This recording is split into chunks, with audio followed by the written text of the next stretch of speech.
Oh my God.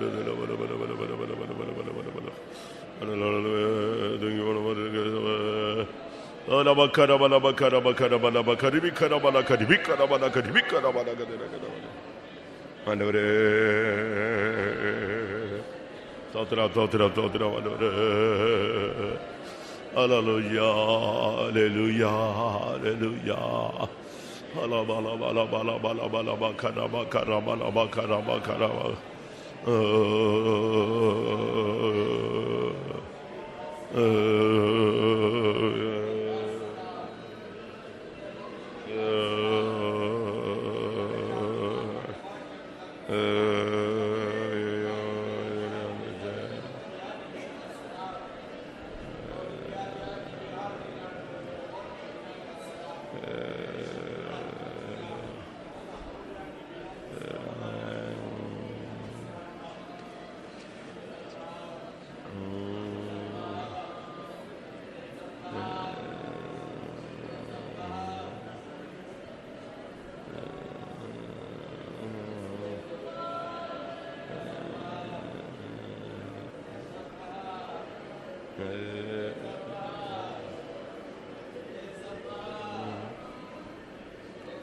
Hallelujah, hallelujah.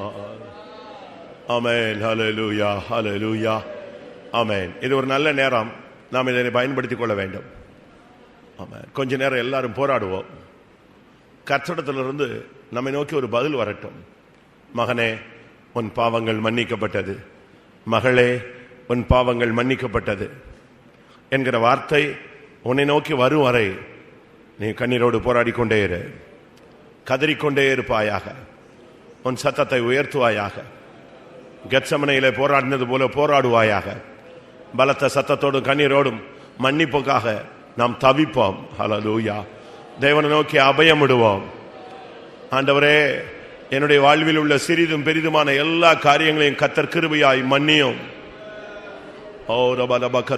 இவள் செய்த அநேக பாவங்கள் இவளுக்கு மன்னிக்கப்பட்டது என்று இயேசு சொன்னார். ஆண்டவரே, நான் மன்னியும், மன்னித்தேன் என்று ஒரு வார்த்தை கூடும் ஆண்டவரே. ஹல்லேலூயா. எத்தனை பேர் அப்படி கேட்க போகிறீர்கள்? உன்னையும் என்னை நோக்கி ஒரு வார்த்தை வரட்டும். நான் உன்னை மன்னித்தேன். ஹல்லேலூயா. பரலோகத்தின் தேவனிடத்திலிருந்து ஒரு வார்த்தை, பரிசுத்தரிடத்திலிருந்து ஒரு வார்த்தை, சிலுவையிலிருந்து ஒரு வார்த்தை. கூப்பிடுங்க, வாயை திறங்க. ஹல்லேலூயா. ஒரு பெரிய அலறுதல் சத்தம் உண்டாகட்டும். பலவீனத்தை தூக்கி எறியுங்கள். சோர்வு அதைரியங்களை தூக்கி எறியுங்கள். மன்னிப்புக்காக இறைஞ்சுவோம்.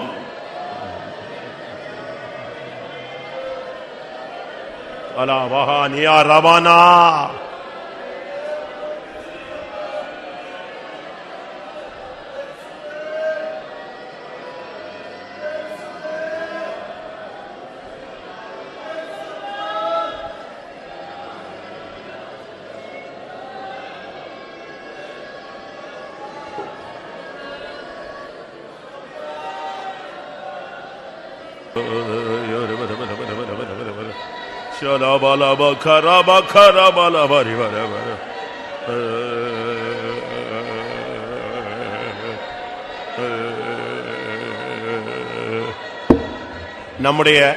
நம்முடைய நோக்கம் மாறக்கூடாது. ஒரே நோக்கத்துல தான் போயிட்டே இருக்கணும்.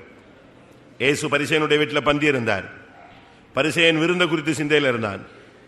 ஆனால் அந்த பெண்ணோ அந்த வீட்டுக்குள் புகுந்து ஆண்டவருடைய பாதத்தில் விழுந்து அழுது கண்ணீரினால் தொடைத்து, கண்ணீரினால் நனைத்து, தலைமையினால் தொடைத்து அவள் தன்னுடைய பாவ மன்னிப்புக்காக போராடி கொண்டிருந்தாள். எல்லாரும் விருந்து முடிந்து போனாங்க. ஆனா இவள் பாவம் மன்னிக்கப்பட்டவளாய் திரும்பி போனாள். எவ்வளவு அருமையான ஒரு இளைப்பாறுதல். இந்த கூட்டத்தில் உண்டு நோக்கம், ஒரே நோக்கம், இயேசுவே என்னை மன்னியும். ஹல்லேலூயா. ஆமென். என் குடும்ப வாழ்க்கையில் உள்ள தோல்விகளை மன்னியும். என் தொழில் ஸ்தலங்களில் உள்ள தோல்விகளை மன்னியும். என்னுடைய ஊழியத்தின் பகுதியில் உள்ள தோல்விகளை மன்னியும். என் ஜீவியத்தில் உள்ள தோல்விகளை மன்னியும். எல்லாரும் இன்னொரு 5 நிமிடம் எல்லாரும் போராடுவோம். நான் உன்னை மன்னித்தேன்கிற வார்த்தை அவரிடத்திலிருந்து உனக்கு பிரத்யட்சமாய் கிடைக்கும் வரை போராடுவாயாக.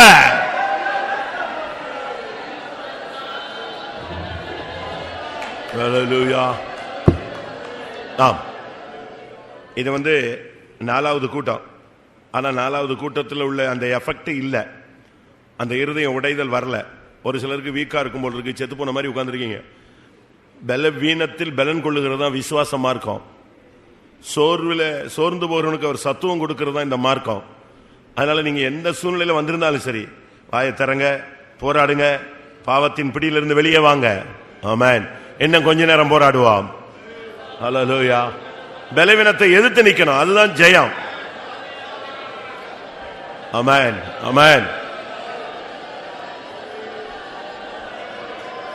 உன் எலும்புகளுக்குள்ள இருக்கிற பாவம் போகத்தக்கதாக எலும்புகளுக்குள் அக்கினி வரட்டும்.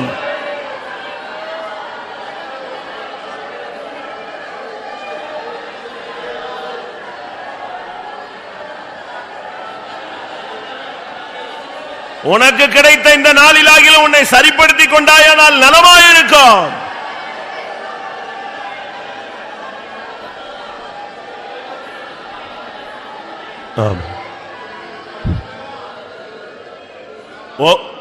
ஒவ்வொருவர் செய்த பாவங்கள் நிமித்தமாக ஒரு நியாய தீர்ப்பை செலுத்தும்படியாக பிசாசு தேவ சந்நிதியில போராடி கொண்டே இருக்கிறான்.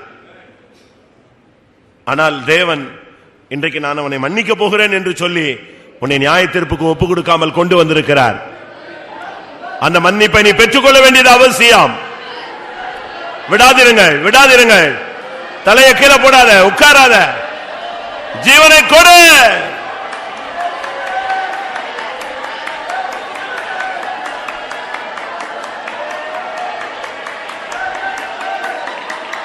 ஆமென்.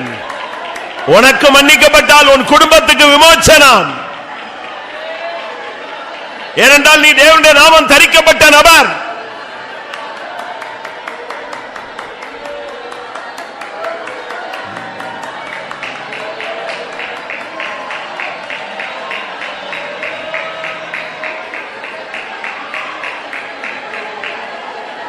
Bala karabala shabala bala bala bala bala yara bala bala bala dira bala bala. Hallelujah,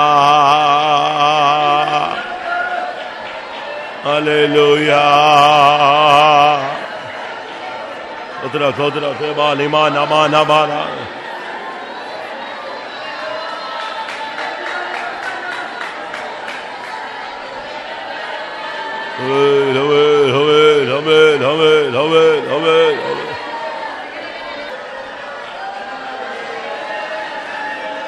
Praise the Lord, praise the Lord, praise the Lord. My kemela kasimma kabalhana. Amen. சுத்திகரிப்பதற்கு விரோதமாக, சபை பரிசுத்தமாக்கப்படுவதற்கு விரோதமாக, ஜனங்கள் உணர்வடைவதற்கு விரோதமாக, ஜனங்களுக்குள் ஒரு தெய்வீக மாற்றத்தை உண்டு பண்ண முடியாதபடி ஒரு வல்லமை போராடி கொண்டிருக்கிறது. தேவனுடைய பிள்ளையை நீ அதுக்கு இடம் கொடுக்கிறாயோ?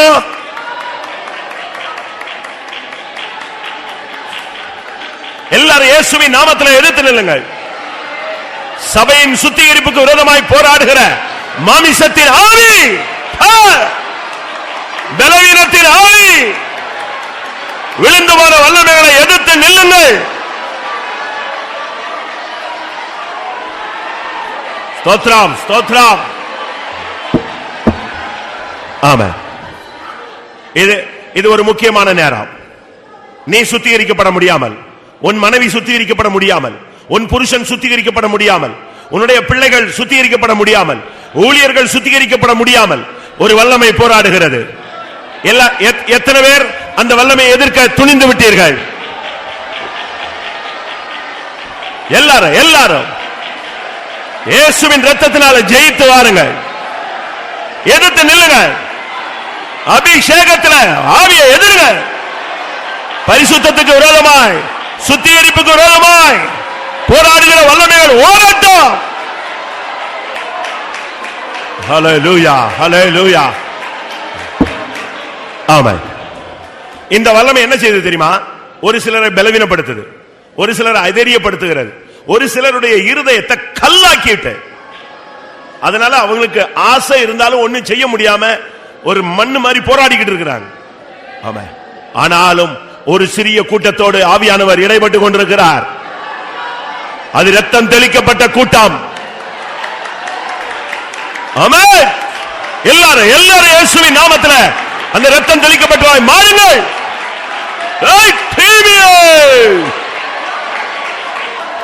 ஹல்லேலூயா, ஹல்லேலூயா. ஆமென், ஆமென். இந்த பொல்லாத ஆவி உன் பாவம் மன்னிக்கப்படாது. இந்த பொல்லாத ஆவி உன்னுடைய மனசாட்சி சரியாகாது. உனக்கு விடுதலை கிடைக்காது. விடுதலை கிடைச்ச உனக்கு மன்னிச்சாலும் திருப்பி இந்த பாவத்தில் நீ சிக்கிடுவ. இப்படி உனக்கு போதித்து உன்னை ஜெபிக்க விடாம உட்கார்ந்து போராடுது. இன்னைக்கு கர்த்தர் உனக்காகவே பரிதபிக்கிறார்.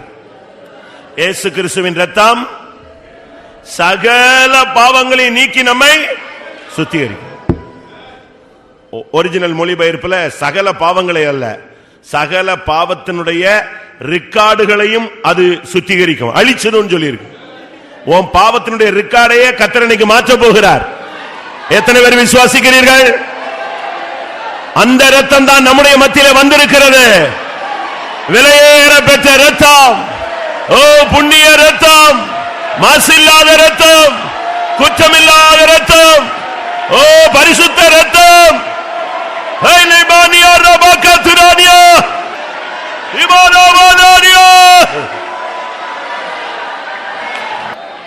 ஆமென்.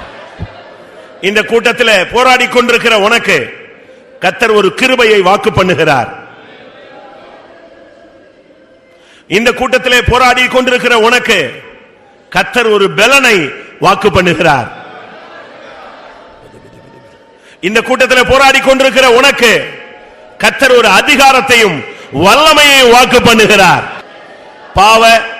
பாவ சூழ்நிலைகளில் இருந்து தப்பி போகிற ஒரு கிருபை, பாவத்தை மேற்கொள்ளக்கூடிய ஒரு பலன், அந்தகார வல்லமைகளை எதிர்க்கக்கூடிய ஒரு அதிகாரத்தை, வல்லமையை கர்த்தர் இன்றைக்கு உனக்கு தருகிறார். தைரியமாயிரு, தைரியமாயிரு. ஆமென். திடமனதாயிரு. ஹல்லேலூயா, ஹல்லேலூயா.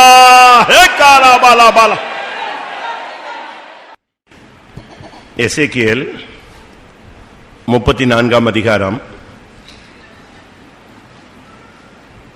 17 வசனம். என் மந்தையை கர்த்தராகிய ஆண்டவர் சொல்லுகிறது என்னவென்றால், இதோ ஆட்டுக்கும் ஆட்டுக்கடாக்களுக்கும் வெள்ளாட்டு கடாக்களுக்கும் நான் நியாயம் தீர்ப்பேன். ஆட்டுக்கும் ஆட்டுக்கடாக்களுக்கும் வெள்ளாட்டு கடாக்களுக்கும் நியாயம் தீர்ப்பேன். அது என்ன? ஆட்டுக்கும் ஆட்டுக்கடாக்களுக்கும் வெள்ளாட்டு கடாக்களுக்கும். இங்கே சொல்லப்பட்டது 2 விதமான கூட்டம். ஒன்று வெள்ளாடு, மற்றொன்று செம்மறியாடு. இயேசு கிறிஸ்துவை இப்ப வேதத்தில் நீங்க படிச்சு பாத்தீங்கன்னா ஆட்டுக்குட்டியானவர் என்று சொல்லியிருக்கோம். ஆனா ஆர்சி பைபிள்ல பாத்தீங்கன்னா செம்மறியாடுன்னு சொல்லியிருக்கோம். செம்மறி பூர்வம். அவர் வெள்ளாடு அல்ல. வெள்ளாடை பத்தி நீங்க தமிழ்ல நாட்டில் படிச்சு பாத்தீங்கன்னா, வெள்ளாடு நஞ்சிலையும் 4 வாய் என்ன செய்யும்? வைக்கும் அப்படிம்பாங்க. அது எல்லா இடத்துலையும் வாய் வைக்கும். முதலாவது, நாம் எந்த தன்மையில் உள்ள ஆடுகள்? தேவன் தம்முடைய ஜனத்தை ஆடுகளுக்கு ஒப்பிட்டு சொல்லுகிறார். கர்த்தர் என் மேய்ப்பராயிருக்கிறார், நான் தாழ்ச்சியடையேன். அவர் என்னை புல்லுள்ள இடங்களில் என்ன செய்கிறார்?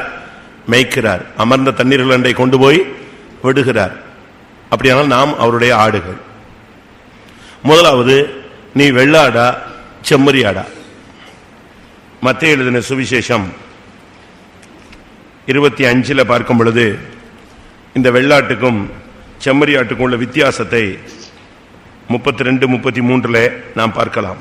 அப்பொழுது சகல ஜனங்களும் அவருக்கு முன்பாக சேர்க்கப்படுவார்கள்.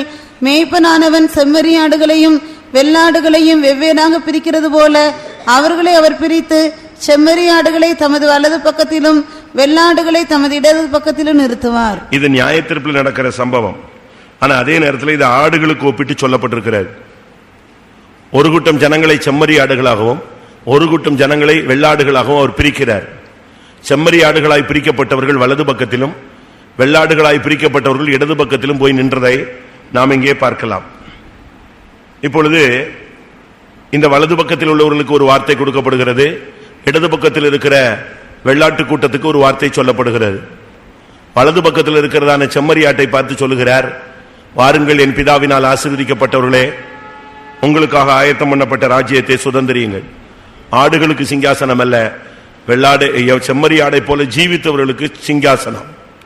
வெள்ளாடுகளைப் போல ஜீவித்தவர்களுக்கு பிசாசுக்கும் அவனுடைய தூதர்களுக்கும் ஆயத்தமாக்கப்பட்ட அக்னிக்கு போங்கள் என்று அந்த வெள்ளாடுகளாய் ஜீவித்தவர்களுக்கு அவர் கட்டளையிடுகிறார். இது எந்த அடிப்படையில் வெள்ளாடு செம்மறியாடு என்று பிரிக்கப்பட்டது? அதுக்கு சில காரணத்தை இயேசு கிறிஸ்து அந்த ஓமையிலே பேசுகிறார். அந்த செம்மறியாட்டு தன்மை எப்படி அவர்களுக்குள்ளே வந்தது, இந்த செம்மறியாட்டு தன்மை வராமல் வெள்ளாடாக அவர்கள் எப்படி போனார்கள், அதுக்கு ஒரு காரணத்தை 35ஆம் வசனம் 36ஆம் வசனத்தில் சுட்டிக்காட்டப்பட்டிருக்கிறது. பசியாயிருந்தேன், எனக்கு போஜனம் கொடுத்தீர்கள். தாகமாயிருந்தேன், என் தாகத்தை தீர்த்தீர்கள். அந்நியனாயிருந்தேன், என்னை சேர்த்துக் கொண்டீர்கள். வஸ்திரம் இல்லாதிருந்தேன், எனக்கு வஸ்திரம் கொடுத்தீர்கள். வியாதியாயிருந்தேன், என்னை விசாரிக்க வந்தீர்கள். காவலில் இருந்தேன், என்னை பார்க்க வந்தீர்கள் என்பார். இவர்களை அடுத்த வசனத்தில் அவர் நீதிமான்கள் என்று சொல்லுகிறார். அப்பொழுது நீதிமான்கள் அவருக்கு பிரதியுத்தரமாக, போதும், 6 காரியத்தின் நிமித்தம் ஒரு மனிதன் செம்மறியாடாய் மாறுகிறான். 6 காரியங்கள் நிமித்தம் ஒருவன் வெள்ளாடாக நிதானிக்கப்படுகிறான். அதை நாம் விளங்கிக் கொள்ள வேண்டியது அவசியம். 1, பசியாயிருந்தேன், எனக்கு போஜனம் கொடுத்தீர்கள். 2வது, தாகமாயிருந்தேன், என் தாகத்தை தீர்த்தீர்கள். 3வது, அந்நியனாயிருந்தேன், என்னை சேர்த்துக் கொண்டீர்கள். 4வது, வஸ்திரம் இல்லாதிருந்தேன், எனக்கு வஸ்திரம் கொடுத்தீர்கள். 5வது, வியாதியாயிருந்தேன், என்னை விசாரிக்க வந்தீர்கள். 6வது, காவலில் இருந்தேன், என்னை பார்க்க வந்தீர்கள். இவர்கள் தான் செம்மறியாடுகள். அப்ப அவங்களே கேட்கிறாங்க, எப்பா ஆண்டவரே நாங்க இப்படி செஞ்சோம், நாங்க அப்படி ஒன்னும் செய்யலையப்பா, திடீர்னு எங்களை அப்படி செஞ்ச இப்படி செஞ்சேன்னு நீங்க புகழ்றீங்களே, எங்களுக்கு ஒன்னும் புரியலையே அப்படின்னு அவங்க சொல்றாங்க. இந்த சிறியரில் ஒருவனுக்கு நீங்கள் எதை செய்தீர்களோ அதை எனக்கே செய்தீர்கள் என்று இயேசு சொன்னார். இங்க இருக்கிற சின்ன ஆட்களுக்கு நீங்க என்ன பண்றீங்களோ அதுதான் எனக்கு செய்தீர்கள். சரி, வெள்ளாடு கூட்டத்தை பார்த்து இயேசு சொல்றார், பிசாசுக்கும் சபிக்கப்பட்டவர்களே, நீங்கள் பிசாசுக்கும் தூதர்களுக்கும் ஆயத்தமாக்கப்பட்ட இடத்துக்கு போங்கள் என்று அவர் பேசுகிறார். அப்போ நாம் வெள்ளாடா செம்மறியாடா? இப்ப நீங்க நிதானிங்க, எத்தனை பேருடைய பசியை நீங்கள் தீர்த்து வைத்திருப்பீர்கள்? எத்தனை பேருடைய பசியை நீங்க தீர்த்திருப்பீங்க? பசிக்குது அப்படின்னு சொன்னா பசியை தீர்த்திருக்கீங்களா? அவங்க ஏழையோ புறஜாதியோ அந்நியனோ வேற மதஸ்தானோ வேற ஜாதியோ வேற சபையோ உலக மனுஷன் யாரா இருந்தாலும். 2வது, தாகமாயிருந்தேன், என் தாகத்தை தீர்த்தீர்கள். எத்தனை பேருடைய தாகத்தை தீர்த்திருப்போம்? பெத்த தாய் தண்ணி கேட்டா எடுத்துக்குடி அப்படின்ட்டு போயிடுவோம், அப்படித்தானே? புருஷன் சோகம் இல்லைன்னா மனைவி விழுந்து விழுந்து கவனிக்கணும். ஆனா மனைவி சோகம் இல்லைன்னா புருஷன் உங்க அம்மா வர சொல்லிட்டு போயிடுவாரு. இதுதான் உலகம். அப்போ உன்னுடைய சொந்த மனைவியே சொந்த புருஷனை உன்னால கவனிக்க சக்தி இல்லைன்னா நீ ஒரு வெள்ளாடு. அந்நியனா இருந்தேன், என்னை சேர்த்துக் கொள்ளவில்லை. எப்படி இருக்கு பாருங்க. நம்ம எத்தனை பேர் துரத்திருப்போம், எத்தனை பேரை சேர்த்திருப்போம்? எத்தனை ஏழைகளுக்கு நீங்க வஸ்திரம் கொடுத்திருப்பீங்க? வியாதிப்பட்ட விசுவாசியை போய் பார்த்தீங்களா? வியாதிப்பட்ட ஊழியக்காரனை போய் பார்த்தீங்களா? காவலில் இருந்து இல்லாவிட்ட கட்டப்பட்ட ஜனங்களை போய் விசாரிச்சீங்களா? உங்களால அவங்களுக்கு விடுதலை கொடுக்க முடியாது, உங்களால வியாதியிலிருந்து அவங்களுக்கு சுகத்தை கொடுக்க முடியாது. பட் உங்க பிரசன்ஸ் அவங்களுக்கு ஒரு ஆறுதல், ஒரு சமாதானம், ஒரு இளைப்பாறுதலை கொடுக்கும். அந்த பிரதர் என்னை பார்த்தாங்க, அந்த சிஸ்டர் என்னை பார்த்தாங்க, எனக்காக துயரப்பட்டாங்க. அழுகிறவர்களே சேர்ந்து என்ன செய்யுங்கள்? அழுங்கள். யோபு சொல்லுகிறார், தாய் தகப்பன் இல்லாத பிள்ளைகள் சாப்பிடாமல் நான் ஒரு நாளும் தனியா என்ன செஞ்சதில்லை, சாப்பிட்டதே கிடையாது. எத்தனை பேர் ஏழைகளுக்கு ட்ரெஸ் கொடுத்துருப்பீங்க? யோசிச்சு பாருங்க. செம்மறியாடா ஒரு மனுஷன் எப்படி மாற முடியும்? நீதிமானா எப்படி மாற முடியும்? பாவிகளை நீதிமானாக்குகிறவர். ஸ்திரீனிடத்தில் பிறந்தவன் நீதிமானா இருப்பது எப்படி? இப்படித்தான் மாற முடியும். ஏழைகளுக்கு உதவி செஞ்சிருக்கீங்களா? இல்லாதவங்களுக்கு உதவி செஞ்சிருக்கீங்களா? கிழிஞ்ச சட்டையை தூக்கி எடுத்து கொடுக்க உனக்கு எப்படி மனப்பான்மை வந்தது? கெட்டுப்போன சோறு எடுத்து கொடுக்கிறதுக்கு எப்படி உனக்கு சிந்தை வந்தது? உன்னுடைய அறிவு அவ்வளவு மழுங்கி விட்டதா? யோசிச்சு பாருங்க. கெட்டுப்போன ஆகாரம், கெட்டுப்போன ட்ரெஸ், ஒண்ணுமில்லாததை கொடுத்தீங்கன்னா எப்படி இருக்கும்? நம்முடைய கிரியைகள் நம்மை செம்மறியாடாகவும் மாற்றும், நம்மை வெள்ளாடாகவும் மாற்றும். அந்த சபிக்கப்பட்ட கூட்டத்தில் உள்ளவங்க கேட்கிறாங்க, நீங்க எப்போ ஆண்டவரே பசியா இருந்தீங்க? எப்போ ஆண்டவரே தாகமா இருந்தீங்க? எப்போ ஆண்டவரே அந்நியனா இருந்தீங்க? எப்போ எனக்கு நீர் வஸ்திரம் இல்லாதவரா இருந்து நாங்க கொடுக்க மாட்டோம்னு சொன்னோம். நம்ம என்ன நினைக்கிறோம்னா, ஆண்டவர் வந்து எனக்கு ட்ரெஸ் கொடு, எனக்கு சாப்பாடு கொடுன்னு நம்ம வாசல்ல வந்து கதவை தட்டுவார்னு நினைக்கிறோம். அப்படித்தானே?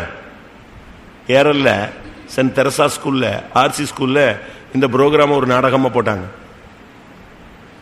நான் வந்திருந்தேன் பார்க்கறதுக்கு. ஆண்டவர் சொல்றார், நான் இத்தனாம் தேதி வருகிறேன். ஒரு டைம் அவன் வந்து பழம் வாங்கி வைக்கிறான், குடிக்க ட்ரிங்க்ஸ் வாங்கி வைக்கிறான், சாப்பாடு வாங்கி வைக்கிறான், ட்ரெஸ் வாங்கி வைக்கிறான், என்னெல்லாமோ அவருக்காக வாங்கி வாங்கி வாங்கி வாங்கி என்ன செய்யறான், வைக்கிறான். டைம் நெருங்கிக்கிட்டே இருக்கு.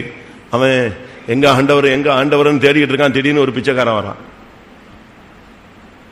ஐயா 3 நாள் என்ன செய்யல, சாப்பிடல. இவனுக்கு என்னடா, யார் வரல, ஆண்டவர் வரலையே, இவன் வந்துட்டான குறுக்க, என்ன பண்றது, சாப்பிடலங்கிறானேன்னு சொல்லிட்டு எதை எடுத்து கொடுத்துட்டான், சாப்பாட்டை எடுத்து கொடுத்தாச்சு. அடுத்து ஒருத்தன் வந்து ரொம்ப தாகமா இருக்கு, ஏதாவது தாகத்தை கொடுங்க. இப்படி ஒவ்வொரு பிச்சைக்காரனா வரிசையா செய்யறான், வர்றான். ஒருத்தன் குளிர்ல நடுங்கிட்டு வரான். இப்படி வர வர வர இவனுக்கு பைத்தியம் முடிச்ச மாதிரி ஆயிப்போச்சு. என்ன இது சோதனையா? வர்றவெல்லாம் இப்படியே வரானே, சேர்த்து வச்சதெல்லாம் வாங்கிட்டு போறது மாதிரின்னு எல்லாத்தையும் கொடுத்து முடிச்சாச்சு. அப்ப அவன் யோசிக்கிறான், ஆண்டவரே நீங்க எனக்கு டைம் கொஞ்சம் கொடுங்க, லேட்டா வாங்க, நான் என்ன செய்யறேன், அதுக்குள்ள வேற ஏதாவது வாங்கி ரெடி பண்ணிடுறேன். பளிச்சுன்னு மொத்த கேம்பஸ்ல உள்ள லைட்டையும் ஆஃப் பண்ணிட்டாங்க. இவன் இப்படி சொல்லி முடிச்ச உடனே என்னது, டோட்டல் கேம்பஸ்ல இருந்த ப்ரோக்ராம் லைட் அவ்வளவு ஆஃப் பண்ணிட்டான், மொத்தமா இருட்டு. அது ஒரு ஆர்சி சர்ச்சு. ஆர்சி சர்ச்சு உச்சியில ஒரு வெளிச்சத்தை போட்டான். யார் வந்துட்டா?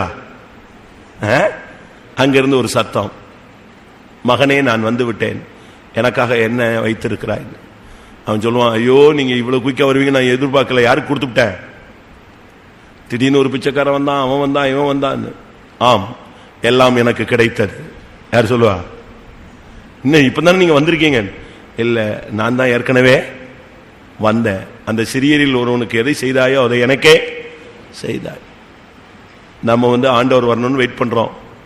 கண்ட சகோதரனத்தில் அன்பு கூறாதவன் காணாத தேவனிடத்தில் எப்படி அன்பு கூறுவான்? கூட ஒருத்தன் சாப்பிடாம கிடக்கும் போது கடை புத்தி வரட்டும், நல்லா வரட்டும், அறிவு வரட்டும், அப்படி கடை அப்படின்னு சொல்லிட்டு நீ பாட்டுக்கு போறதுக்கு உனக்கு எப்படி மனசு வந்துச்சு? உன் இருதயம் என்னைக்குல இருந்து அபிஷேகம் பெற்ற உன்னுடைய இருதயம் எப்ப கல்லாயிச்சு?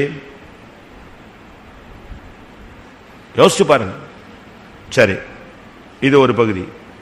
எசேக்கியேல் 34க்கு திரும்பி வருவோம். 18ஆம் வசனம். ஏன் நியாயம் தீர்க்கிறார்? நீங்கள் நல்ல மேய்ச்சலை மேய்ந்து உங்கள் மேய்ச்சல்களில் மீதியானதை உங்கள் கால்களால் மிதிக்கலாமா? எப்படி? ஆடுகளுக்கும் உள்ள பிரச்சனையை பாருங்க. நல்ல மேய்ச்சலை மேய்ஞ்சிடுறது. இப்ப இவங்களுக்கு போதும், சாப்பிட்டாச்சு. அடுத்து என்ன பண்றாங்க? மேய்ச்சலில் மீதமானதை என்ன செய்யறது? காலை வச்சு மிதிக்கிறது. அப்ப அடுத்து வர்ற ஆடுக்கு என்ன கிடைக்காது? இது மிதிச்சதான் அது என்ன செய்யணும்? சாப்பிடணும். சில ஆட்டு மந்தையில அதனால தான் இறைய சில இடத்துல கீழே போட மாட்டாங்க. என்ன செய்வாங்க? கட்டி தொங்க விட்டுருவாங்க. ஏன்னா இதுக்கு போகிறதுக்கு மிச்சம் அங்க தொங்கும். ஆனா கீழே போட்டா இது என்ன செய்யும்? மிதிச்சு அது மேல படுத்து அப்படியே அதை வேஸ்ட் பண்ணிடும். ஃபர்ஸ்ட் காரணம், மேய்ச்சலில் மீதியானதை உங்கள் கால்களால் மிதிக்கலாமா? உனக்கு மட்டும்தான் ஆசீர்வாதம் வரணும், மற்றவனுக்கு ஆசீர்வாதம் வரக்கூடாது. எப்படிப்பட்ட புத்தி பாத்தீங்க, தரக்குறைவான ஒரு புத்தி. இரண்டாவது, தெளிந்த தண்ணீரை குடித்து மீதியா இருக்கிறதை உங்கள் கால்களால் குழப்பி போடலாமா? ஆடுகளை பார்த்து கேட்கிறார். தண்ணியை குடிச்சிடுறது, தண்ணிக்குள்ள இறங்கி நிச்சயறது, மொத்தத்தையும் குழப்பி விடுறது. எவ்வளவு ஒரு வக்கர புத்தி. தனக்கு மட்டும்தான் இழுத்து மூடி வச்சுட்டு போயிடுவாங்க. அது கெட்டு போகுமே தவிர யாருக்கு என்ன செய்ய மாட்டாங்க, கொடுக்க மாட்டாங்க. வெளியே எடுத்து கொட்டுவாங்க, ஆனா யாருக்கு கொடுக்க மாட்டாங்க? ஏழைகளுக்கு, மற்றவங்களுக்கு, இல்லாதவங்களுக்கு, இயலாதவர்களுக்கு அவங்களால நிச்சய முடியாது, கொடுக்க மனசு வராது. எப்படிப்பட்ட ஒரு புத்தி பாத்தீங்களா? தெளிந்த தண்ணீரை நீ குடித்து விட்டு மீதியா இருக்கிறதை உங்கள் கால்களால் குழப்பி போடலாமா? நல்ல மேய்ச்சலை நீங்கள் மேய்ந்து விட்டு மேய்ச்சல்களில் மீதியானதை உங்கள் கால்களால் மிதிக்கலாமா? இப்படி இருக்கா? உங்களுக்கு அந்த பழக்கம் இருக்கா? சில வீடுகள்ல இவங்க சமையல் பண்ணுவாங்க, அடுத்த ஆள் வர்றதுக்குள்ள, இல்லாட்டா மாமியார் வர்றதுக்குள்ள, மருமகா வர்றதுக்குள்ள பட்ட பட்ட பட்ட பட்டன்னு சட்டி பானை எல்லாம் கழுவி மூடி ஸ்தோத்திரம் பண்ணி இழுத்து மூடி லைட் எல்லாம் ஆஃப் பண்ணி படுத்துருவாங்க. ஏடா முழிச்சிருந்தா என்ன செய்யணும்? சோறு பொங்கி கொடுக்கணும். இருந்தா இல்லைன்னு சொல்லுவாங்க, சரியில்லைன்னு சொல்லுவாங்க. அப்படிலாம் உங்களுக்கு அந்த ஒரு சின்ன குழந்தை தன்மைகள்லாம் நிச்சயக்கூடாது, வர கூடாது. பரந்த மனப்பான்மை வரணும். இந்த ஆடுகள் என்ன பண்ணிச்சு? மீதியானதெல்லாம் மிதிச்சு, மீதியானதெல்லாம் ஒரு குழப்பு குழப்பி யாருமே குடிக்க கூடாது. அப்ப என்ன, அது ஒரு சாடிஸ்ட் தானே, மற்றவங்களுக்கு எதையுமே கொடுக்காது. மூன்றாவது, ஆண்டவர் கேட்கிறாரு, என் ஆடுகள் உங்கள் கால்களால் மிதிக்கப்பட்டதை மேயவும் உங்கள் கால்களால் குழப்பப்பட்டதையும் குடிக்கவும் வேண்டுமோ? அடுத்து 20ஆம் வசனம். ஆகையால் கர்த்தராகிய ஆண்டவர் அவைகளை நோக்கி, இதோ நானே கொழுத்த ஆடுகளுக்கும் இளைத்த ஆடுகளுக்கும் நியாயம் தீர்ப்பேன். சபையில நீ கொழுத்த ஆடா, இளைத்த ஆடா? எப்படிப்பட்ட ஆடு இது? உடல் வாக பத்தி நான் சொல்லல, நல்லா சாப்பிட்டு தெம்பா வர்றதை பத்தி சொல்லல. ஒரு சிலர் ஆவிக்குரிய ஜீவியத்தில் கொழுத்து போனவர்களாய் மாறுறாங்க, ஒரு சிலர் ஆவிக்குரிய ஜீவியத்தில் இழைச்சு போயிடுறாங்க. நீங்க எந்த தன்மையில இருக்கீங்க? யசூரன் கொழுத்து நினந்துள்ளி தன் தேவனை என்ன செய்கிறான்? உபாகமம் 32:15. யசூரன் கொழுத்து போய் உதைத்தான், கொழுத்து ஸ்துலித்து நினம் துணின போது தன்னை உண்டாக்கின தேவனை விட்டு தன் ரட்சிப்பின் கண்மலையை அசட்டை பண்ணினான். கொழுத்து ஸ்தூலித்து நினம் துண்ணின போது தன்னை உண்டாக்கின தேவனை விட்டு அவரை அசட்டை பண்ணினான். எப்படி இருக்கும்? ஒரு சிலருக்கு இருதயத்தில் கொழுப்பு, அப்படிலாம் பைபிள்ல இருக்கு. இப்ப இன்னைக்கு சொல்லுவாங்க, டாக்டர் சொல்லுவாங்க, உங்களுக்கு என்ன இருக்கு? கொலஸ்ட்ரால். கொலஸ்ட்ரால் அதை கேட்ட உடனே நம்ம ஆளுங்களுக்கு எங்க இருக்கு, என் உடம்புல ஒண்ணுமே இல்லையே, அது எங்கேயாவது போய் அடைச்சிக்கும், சப்பு நின்று மூச்சு. ஆவிக்குரிய ஜீவியத்தில் எப்படி இருக்கும் யோசிச்சு பாருங்க. கொழுத்து போய் கத்தரையை அசட்டை பண்ணி கத்தரையே உதைத்து, அப்படித்தான் சொல்லுங்க. யசூரன் கொழுத்து போய் உதைத்தான். யார போய் உதைச்சான்? தன் தேவனை. அப்படிப்பட்ட காரியம் நமக்குள்ள வரக்கூடாது.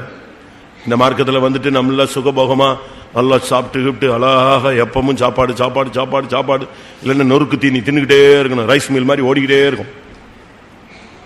அப்படி இருக்கா யாருக்காவது? யாக்கோபனுடைய 12 பிள்ளையில ஒரு பிள்ளை யாரு? சாப்பாடு சூப்பரா சமைப்பான். ஆசைங்க ஆசேரா. ஆசேர் எப்படிப்பட்டவன்?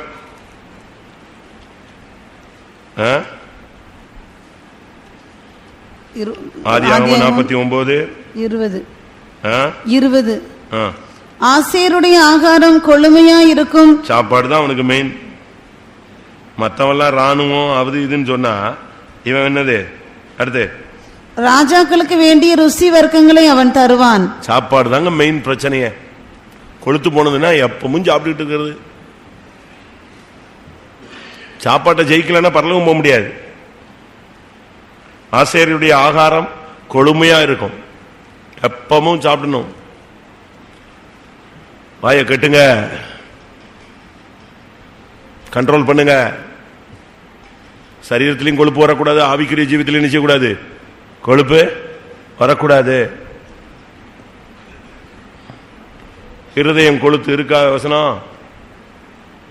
இருதயம் கொழுத்துருச்சு, ஹார்ட் கொழுத்து போச்சுன்னா என்ன ஆகுது? அடுத்ததாக இளைத்தல். இளைத்தல் மெலிஞ்சு போயிருது, ஒண்ணுமே இல்லை. எப்ப பார்த்தாலும் உட்கார முடியாது, நிக்க முடியாது, நடக்க முடியாது, எழும்ப முடியாது, ஜெபம் பண்ண முடியாது, முழங்கால் போட முடியாது. எப்பவும் week week week week week. அப்படியா? இளைத்து போன பசு எங்க வசிக்கிறோம்? யாத்திராமத்தில் இருக்கு இல்லையா? அந்த பார்வனுடைய சொப்பனத்தில் என்ன வந்துச்சு? இளைத்து போன பசு அப்படின்னு நோஞ்சான். என்ன சாப்பிட்டாலும் உடம்புல ஏறாது.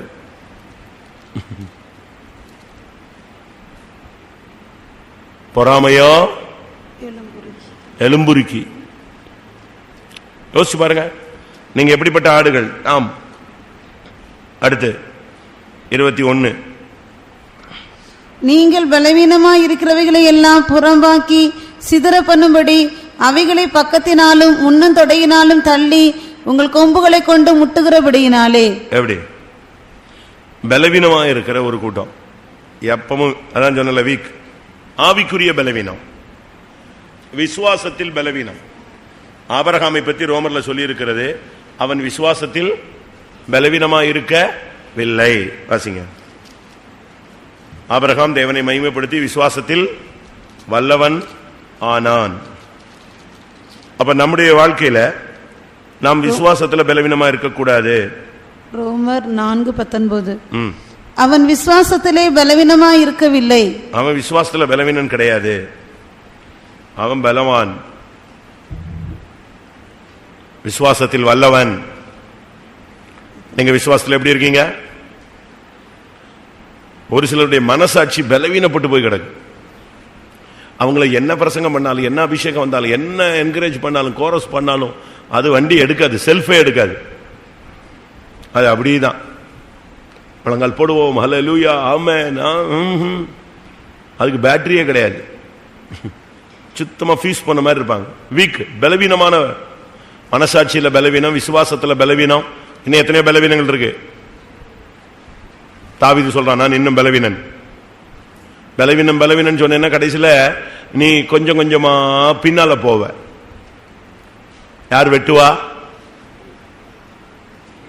பலவீனமானவர்கள் பாளையத்திலே பின்னாக வந்தார்கள், சத்துரு அவர்களை வெட்டினான். உபாகமம் 25:17. எகிப்திலிருந்து புறப்பட்டு வருகிற வழியிலே அமலேக்கு தேவனுக்கு பயப்படாமல் உனக்கு எதிராக வந்து நீ இளைத்து விடாய்த்திருக்கையில் பின்வருகிற உன் பாளையத்திலுள்ள பலவீனரை எல்லாம் வெட்டினான் என்பதை நினைத்திரு. பாத்தீங்களா? பலவீனமா இளைத்திருக்கும் போது நீ அப்படியே ஸ்லோவாயிட்டே வருவ. நீ பாளையத்துல முன்னணியில வர முடியாம பின்னணியில போவ. யார் வெட்டுவா? கரெக்டா டைம் பார்த்து பிசாசு வெட்டுவான். அடுத்து இந்த ஆடுகளுடைய இன்னொரு சேட்டை பாருங்க. அவைகளை பக்கத்தினாலும், அடுத்து என்னது, முன்னன் தொடையினாலும் தள்ளி உங்கள் கொம்புகளை கொண்டு என்ன செய்றீங்க? ஒரு ஆடு இன்னொரு ஆடை முட்டுது. சபைக்குள்ள எப்படி இருக்கா?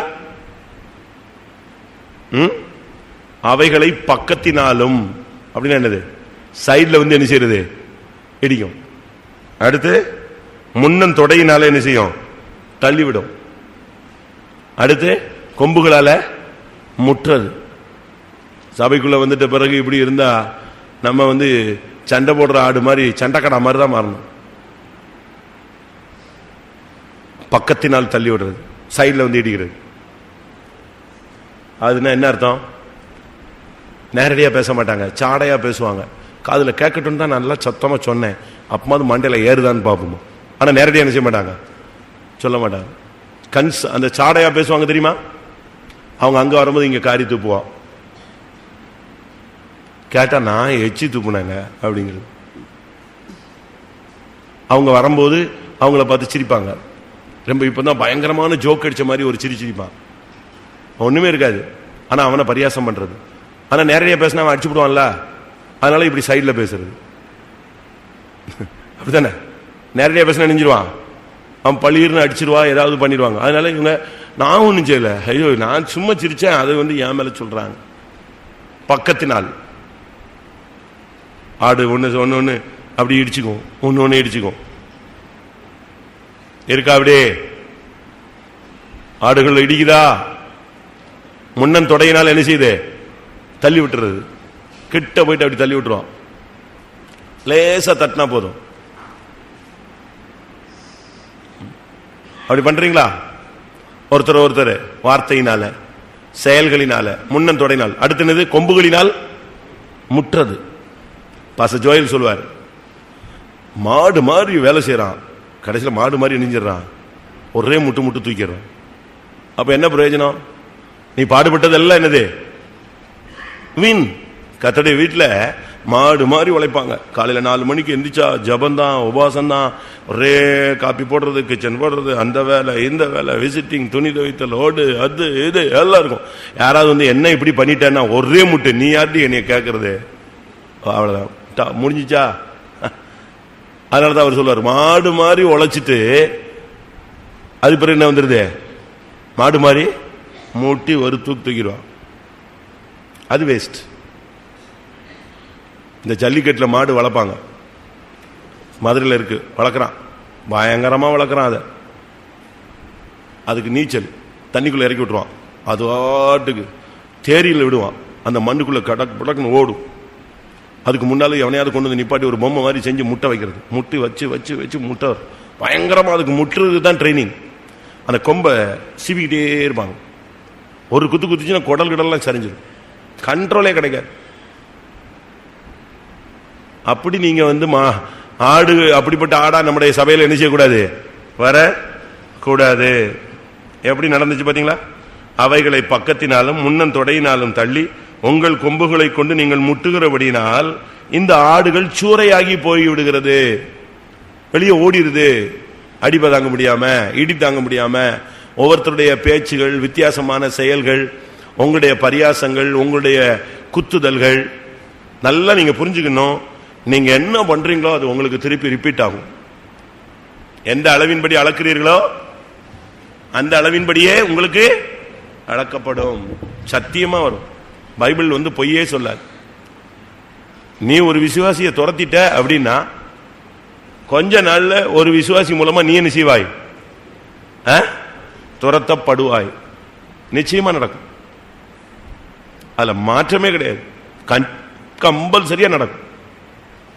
ஒரு விசுவாசி நீ பரியாசம் பண்ணினா கட்டாயம் என்ன செய்யப்படுவாய்? பரியாசம் பண்ணப்படுவாய்.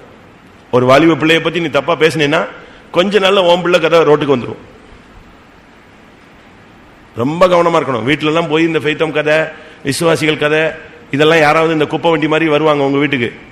இப்படி வந்தனா கடைக்கு போனா உங்களை பார்த்துட்டு போலான்னு, பார்த்துட்டு போக வரல. உன் வீட்டுல குப்பை இறக்கிறதுக்கு நெஞ்சிருக்கு, கார்பரேஷன் வண்டி வந்திருக்கு. நம்ம லோக்கல்ல உள்ள ஒரு ஆளு தூத்துக்குடியில் ஒரு லோக்கலுக்கு போயிருக்காரு. அந்த பிரதர் சொல்லியிருக்காரு, நாசரத்தில் நீ ஒரு குப்பை வண்டி மாதிரி சுத்திட்டு அலையிற, ஏன் இப்படி சபையா சுத்துற, போயா கார்பரேஷன் வண்டி அப்படின்னு துரத்திட்டான்.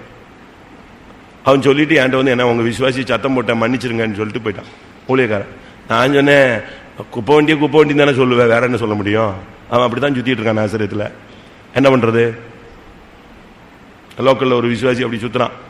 அந்த ஊழியக்காரன் என்னைய பார்த்து சொல்றான், சரி கொடுத்தனே, கார்பரேஷன் வண்டி மாதிரி சுத்திட்டு இருக்கான் அந்த ஆளு. இப்படி யாராவது சபைக்கு தேவை? ஆனா தேவைதான், குப்பையும் அள்ளிட்டு போகணும்ல ஒரு ஆளு. அதே மாதிரி ஒவ்வொரு வீட்டுக்காக போறது, காஃபி குடிக்கிறது, மார்க்கெட்டுக்கு வந்தாங்கிறது, சந்தைக்கு வந்தாங்கிறது. சந்தைக்கு போனா பரவாயில்ல, சண்டைக்கு போக கூடாது. எங்காவது யார் வீட்டிலே போய் உட்கார்றது, காப்பி குடிக்கிறது, ஏதாவது கதைகளை பேசுறது. பேசு, கொஞ்ச நாள் நீ பேசப்படுவாய். வரும், உங்கதையும் வரத்தான போது. அதனால தயவு செய்து நீங்க இப்படிப்பட்ட காரியங்கள், ஆடுகளை சூறையாக விடக்கூடாது. அடுத்ததாக இந்த ஆடுகளுடைய இன்னொரு தன்மைகள்.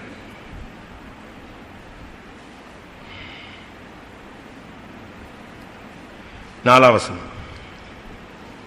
நீங்கள் பலவீனமானவைகளை பலப்படுத்தாமலும் நசல் கொண்டவைகளை குணமாக்காமலும் எலும்பு முறிந்தவைகளை காயம் கட்டாமலும் துரத்துண்டவைகளை திருப்பி கொண்டு வராமலும் காணாமற் போனவைகளை தேடாமலும் போய் பலாத்காரமும் கடூரமாய் அவைகளை ஆண்டீர்கள். எப்படி? இங்க ஒரு கூட்டம் ஆடுகளை பத்தி சொல்லி இருக்கிறது, பலவீனமானவைகள். ஆனா இந்த ஆடுகள் என்ன செய்யணும்? பலப்படுத்தப்படணும். ஒரு விசுவாசி சோர்ந்து போயிடுவான், ஒரு ஊழியக்காரர் சோர்ந்து போயிடுவாங்க, ஒரு தேவனுடைய பிள்ளை அதெரியப்பட்டுருவான், அவனுக்கு சில பிரச்சனை, வறுமை, கஷ்டம், தருத்திரம், சாபம், ஏதாவது ஒரு சிக்கல்ல சிக்கி தடுமாறும் போது நம்ம போய் அவன் என்ன செய்யணும்? பலப்படுத்தணும். பலவீனரை தாங்குங்கள். எத்தனை பலவீனமானவங்களை நம்ம போய் ஹெல்ப் பண்ணியிருப்போம். இரண்டாவது, நசல் கொண்டவைகளை குணமாக்கவில்லை. நீ சபையில நசல் கொண்ட ஒரு ஆடா இருக்கக்கூடாது. ஒன்னு பலவீனம், இரண்டாவது என்னது? நசல் கொண்டது. நசல் கொண்டதுன்னா என்னது? வியாதி. வியாதியில பல வியாதி இருக்கு. சரீர வியாதி இருக்கு, மனவியாதி இருக்கு, இப்படி பலவிதமான வியாதிகள் இருக்கு.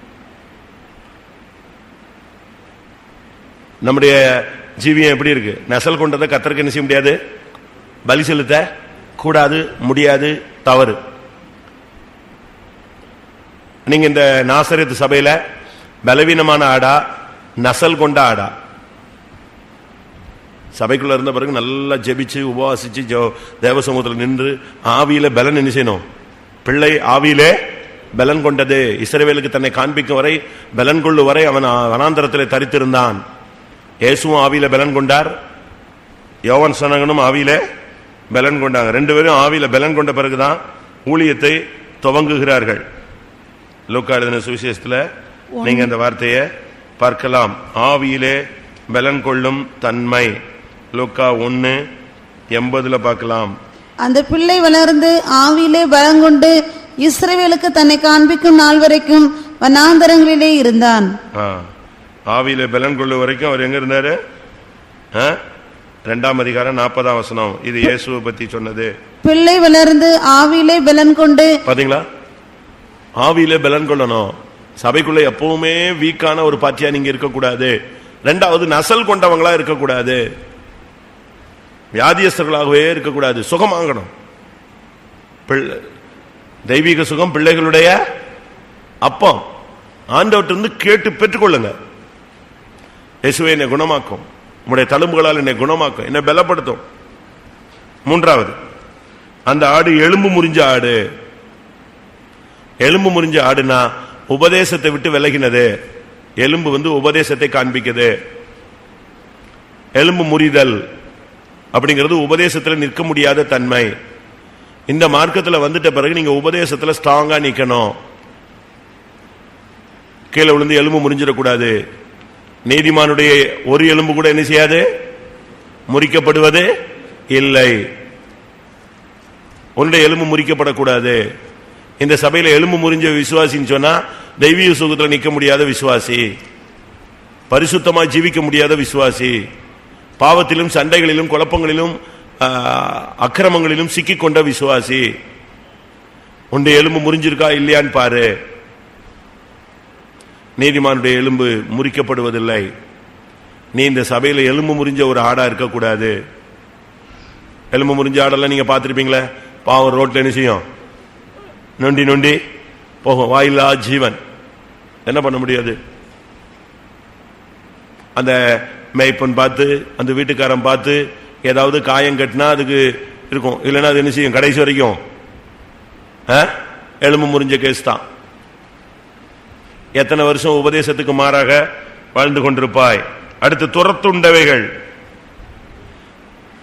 விசுவாசிகளை துரத்தக்கூடாது. யாரையும் ஒரு விசுவாசி கூட உன் நிமித்தம் இடறி போகக்கூடாது. அப்படி இடறி போனால் உனக்கு ஐயோ. அவன் கோயிலுக்கு வரலையா? வரமாட்டான், வரக்கூடாது. இதோட இந்த சபைக்குள்ள என்ன செய்யக்கூடாது? கால் வைக்க கூடாது. அவர் சொல்லுவார், இதோடு நீ பரலோகத்தில் கால் வைக்க கூடாது பாரு. யார? துரத்தினவன. துரத்தப்பட்டவன் கொஞ்ச நாள் கழிச்சு வந்துடுவான். ஆண்டவர் தேடி அவனை நெஞ்சிடுவார். அவனுக்காக ஜீவனை கொடுத்தவர் இழுத்துட்டு வந்துடுவார். வாங்கதை தான் கந்தலாயிடும். துரத்துண்ட ஆடுகள். நீங்களாம் துரத்தப்பட்டவர்களா? ஓடிட்டீங்களா? என்னை போன்றவன் ஓடி போவானோ? நெகேமியா சொல்றான், என்னை போன்றவன் ஓடி போவானோ? துரத்துன நீ ஏன் ஓடுற? தைரியமா நில்லு. ஒரு இடத்துல ஒரு பையன், அங்க உள்ள ஊழியக்கார ஒரே விரட்டுன்னு விரட்ட ஆரம்பிச்சிட்டாரு. அவன் என்கிட்ட வந்தான். அப்ப நான் சொன்னேன், தம்பி நீ இடறி போயிடாதுடாப்பா, நீ என்ன செய்ய, அந்த பிரதர் மாறுற வரைக்கும் எங்க போ, பக்கத்துல நம்ம சபைக்கு போகணும். அவன் சொன்னான், நான் அவன் சோர்ந்து போயிருப்பான்னு நினைச்சோன்னேன். அவன் சொன்னான், அவர் நீ ஏசினாலும் சரி, நீ அடிச்சாலும் சரி, நீ கழுத்து பிடிச்சி தள்ளினாலும் சரி, நான் எங்கதான் இருப்பேன். அது எங்க சபை, நான் அங்கதான் இருப்பேன் அப்படின்னா. ரைட்டு, இவ்வளவு தெம்பா இருந்தேன்னா நீ போ. அவ்வளவுதான். அவர் பிரசங்கத்துக்கு எந்திரிச்சு இவனை பார்த்துட்டாலும் சூடாயிடுவார். இன்னும் விரட்டு வரலாலும் இந்த பையன் நினைச்ச மாட்டேங்கிறான், போகவே மாட்டேங்கிறான். இவன் எங்க போவான்? இவன் தான் ஸ்ட்ராங்கா இருக்கான. நீ துரத்துண்ட ஆடு கிடையாது, நிக்கணும். யாரையாவது துரத்திட்டீங்களா? போங்க. இன்னும் 24 மணி நேரம் இருக்கு, 36 மணி நேரம் கூட இருக்கு. போய் அந்த வீடுக்குள்ள போய், சோத்திரம் ஐயா, சோத்திரம் சிஸ்டர், வெளியே போ அப்படிமா. சோத்திரம், நான் வெளியே போறதுக்கு தான் வந்திருக்கிறேன், ஆனா ஒன்னே ஒண்ணு, என்னை மன்னிச்சிரு. என் நிமித்தம் இடத்துல அடைஞ்சிட்டா நீ என்ன செய். ஃபாரின்ல ஒரு சகோதரன், ஒரு ஃபேமிலியில் வியாதி, சில பிரச்சனைகள். அவங்க ஃபோன் பண்ணி பாஸ்டர் டானுக்கு சொல்லியிருக்காங்க. அப்ப பாஸ்டர் டான் வேற ஏதோ பிஸியில மறந்துட்டாரு, மிஸ் பண்ணிட்டாரு, வர முடியல. அதோட அந்த குடும்பம் நெஞ்சிருச்சே சுத்தமா. அங்க வந்து ஃபாரின்ல வந்து ஒரு குடும்பம் அவங்க வர்றதே பெரிய அதிசயம். இன்னொரு பகுதியில் பார்த்தீங்கன்னா ஒரு சர்வீஸுக்கு வரணும்னா அவங்க ஃப்ளைட்டில் தான் வரணும், அவ்வளோ தூரத்துலலாம் இருக்காங்க ஜனங்க. அப்படி இருக்கும்போது ஒரு ஆத்மா இப்படி ஆகி போச்சுன்னொடனே அவர் 2-3 வாரம் கழிச்சு பார்த்தாரு, அவங்க வரலன்னு உடனே அப்போ தான் அவருக்கு ஞாபகம் வந்துச்சு, ஐயோ அவன் சோமுலன்னு சொன்னானே, அவன் மனசில் கஷ்டம்னு சொன்னானே, நம்ம என்ன செய்ய விட்டோம், விசாரிக்காமல் விட்டுட்டோம், கவனிக்காமல் விட்டுட்டோமேன்னு சொல்லிட்டு என்ன பண்ணுறது சுவாமின்னு சொல்லிட்டு, சரி இனிமே போய் அவன்கிட்ட பிரமாணம் பேசி பிரயோஜனம் கிடையாது, நேராக புறப்பட்டு போனாராம். ஃபாரின்ல அந்த வீட்டுக்கு போனாராம். பெல் அடிச்சா அது கதவை திறந்தாங்களாம். என்ன எதுக்கு வந்த, தாட்டு போட்டுன்னு கத்திட்டானா. அந்த சாவும் போது வரல, இப்போ வந்துட்டீங்க. இவர் சாரின்ட்டு உள்ள போய் அவங்க பார்த்துக்கிட்டே இருந்தாங்களாம். என்னடா உள்ள அறுவாட்டுக்கு திறந்து வீட்டுக்குள்ள உள்ள அது வாட்டுக்கு என்ன செய்யாரு வராரு. அப்போ அவர் சொன்னாரா, சாரி, நான் தான் என்னுடைய பகுதியில் தப்பு, நான் விசாரிக்காமல் விட்டுட்டேன், எப்படியோ அது மிஸ் ஆயிடுச்சுன்னு சொல்லிட்டு நேராக போய் டப்பில் தண்ணி எடுத்துகிட்டு வந்து அந்த சகோதரன் உட்காந்துட்டு கத்திட்டு இருந்தாராம். நேராக அவர் கால்கிட்ட போய் காலில் தண்ணி வச்சு, ஏசு எப்படி அவனுடைய சீசருடைய கால்களை கழுவுனாரோ அதே மாதிரி கழுவுனாராம். அந்த ஆள் என் காலெலாம் கழுவ வேண்டாம் இப்படின்னு கத்தி ஒரு கூச்சல் போட்டால் மட்டும். திருப்பி கொஞ்ச நேரம் கழிச்சு அவன் அழ ஆரம்பிச்சிட்டான். திருப்பி ஒரு அவன் காலை கழுவி அவனுக்கு முத்தம் கொடுத்து, என் மேலே தான் தப்புன்னு உடனே அவன் உட்காந்து அழுது, ஐயோ பாஸ்டர் நீங்கள் எவ்வளோ பெரிய ஆள், நீங்கள் வந்து என் வீட்டில் வந்து மன்னிப்பு கேட்கணுமா, நான் தான் நெஞ்சிருக்கணும், ஒழுங்காக கூட்டத்துக்கு வந்திருக்கணும், என்ன இருந்தாலும் நான் தப்புன்ட்டேன்னு சொல்லி அந்த குடும்பமே உட்காந்து அழுது ஒப்புரவாகி. நம்ம அப்படி இல்லை, போயிட்டானா எப்பமோ போவான்னு நினைச்சேன், இப்போ தான் நெஞ்சிருக்கான் போயிருக்கான். நான் பண்ண சேட்டைக்கு அவன் எப்பமோ சபை விட்டுல ஓடி இருக்கணும், அப்படிலாம் செய்யக்கூடாது. திருப்பி ஆண்டவர் உன்னைய பூமியில் இல்லாத முடியே துரத்துவார். துரத்துண்ட ஆடுகள். அடுத்த ஆடு என்னது, காணாமல் போன ஆடுகள். தேடினாலும் தென்படாது. காணாமல் போன ஆடு எங்க இருந்துச்சு, முள்ளு செடிகளை போய் சிக்கிடும். நீ போய் ஓடிடக்கூடாது. என்ன வந்தாலும் உபதேசத்தில் நின்று உன்னை தேடுவார். நான் அவனை தேடி வந்தேன். அடுத்து இந்த ஆடுகள்னு சொன்னா பலிப்பொருள். ஆடுகள் வந்து பழைய ஏற்பாடு முழுவதும் நீங்க படிச்சு பாத்தீங்கன்னா ஆடுகளுடைய பெரிய தேவனுடைய திட்டம் என்னது, அது என்னது, பலிப்பொருள். நமக்கு ஒரு பலியின் சிந்தை இருக்கணும். இதோ உலகத்தின் பாவங்களை சுமந்து தீர்க்கிற தேவாட்டுக்குட்டி, அடிக்கப்பட்ட வண்ணமா இருக்கிற தேவாட்டுக்குட்டி.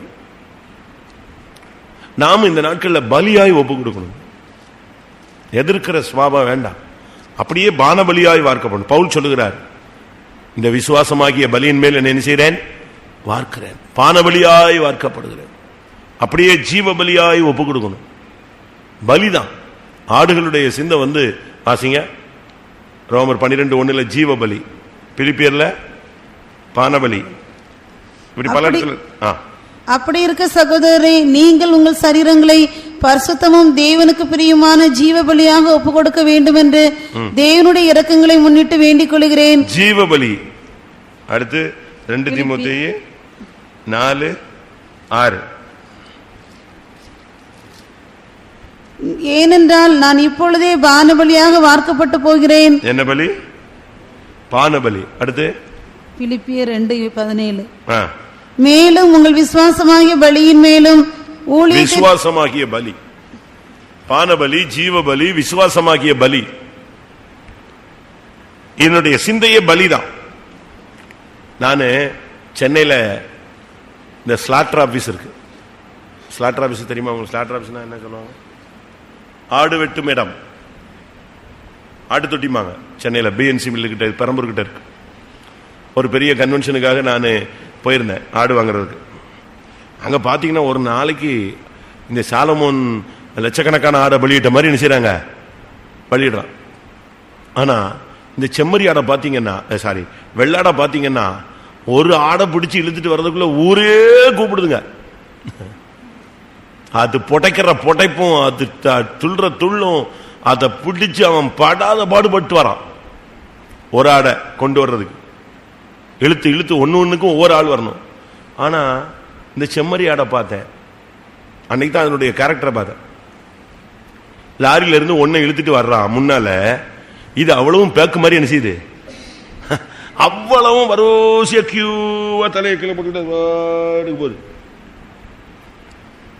உண்மையா? அவன் என்ன பண்றான், அதுக்கு முன்னாலதான் இன்னத்தை வெட்டுறான். அது வெட்டினாலும் இது அடுத்ததுக்கு ரெடியா நிக்கிற மாதிரி தான் நிக்க தவிர, வெட்டிட்டானேன்னு ஓடுற புத்தி எல்லாம் எது கிடையாது, செம்மறியாட்டு கிடையாது. அவங்க எப்படி பண்றாங்கன்னா, இந்த காலை அழகா ஒரு பின்னல் மாதிரி பின்றான். அந்த ஆடை அப்படி வந்தவொடனே அப்படி படுக்க வச்சு 4 காலையும் அப்படிங்கிறான். அது போய் அப்படி அழகா நெஞ்சுக்குது. எலும்பி நிக்க முடியாம கால் பின்னிக்குது, ஒடியல, பின்னிருது. பின்ன உடனே அது வாடு கழுத்து அறுக்கிறான், லைட்டா துள்ளுது, ரத்தம் அது வாட்டுக்கு கீழே சாக்கடைக்குள்ள போய்கிட்டே இருக்கு. அடுத்த ஆடு இதை பார்த்த உடனே நம்மால என்ன செய்வான், ஓடலாம் செய்வான் வெள்ளாடு. அடுத்த ஆடு பேசாம நிக்குது அடுத்து வெட்டுறதுக்கு. அதான் செம்மறி ஆட்டுக்கு வெள்ளாட்டுக்குள்ள டிஃபரெண்ட்.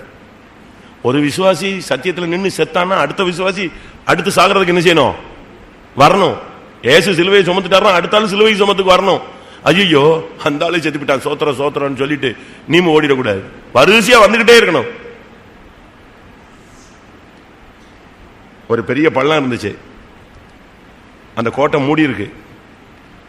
அந்த கோட்டைக்கும் இந்த பள்ளத்துக்கும் நடுவில் இருந்த பாலத்தை நெஞ்சிட்டான், உடைச்சிட்டான், சத்துரு வரக்கூடாதுன்னு. எப்படியாவது உடைக்கணும், உள்ள போகணும். அந்த கமாண்டர் சொன்னானா, குதின்னு சொன்னான். படபட பட பட படன்னு ஃபர்ஸ்ட் நின்ன மொத்த மிலிட்டரியும் உள்ள குதிச்சிட்டான். அந்த பள்ளம் நிரம்பிடுச்சு. அப்படியே மேலே எல்லாரையும் ஓட சொல்லி அதை உடைக்க சொன்னான். எவ்வளோ பேர் இப்போ செத்து அந்த பள்ளத்தை நிரப்பியிருக்கான் பாரு. அதுக்கு மேலே டேங்க் போச்சான், ஒட்டச்சு நொறுக்கிட்டு போச்சான். இப்படி தான் அந்த காலத்தில் செத்தாங்க. இப்போ நம்ம எப்படி இருக்கோம் சொல்லுங்க? உனக்கு பலியின் சிந்தை இருக்கா? ஆடுனாலே பலி பொருள். அடுத்ததாக சத்தமிடாத ஆட்டுக்குட்டி. ஆசிங்க மயிர் கத்திரிக்கிறவனுக்கு முன்பாக இந்த நம்ம ஆட்டுக்குட்டிலாம் சத்தம்ல போடுது. ஐயோ பாருங்க, கூப்பிடுங்க, 4 பேருக்கு. ஐயோ வெளியே கேட்கும், வெளியே கேட்கும், சத்தம் போடாது, கேட்கட்டும் அப்படிமா. ஆசி ஏசாயா 53:7. அவர் நெருக்கப்பட்டும் ஒடுக்கப்பட்டும் இருந்தார், ஆனாலும் தம்முடைய வாயை அவர் திறக்கவில்லை.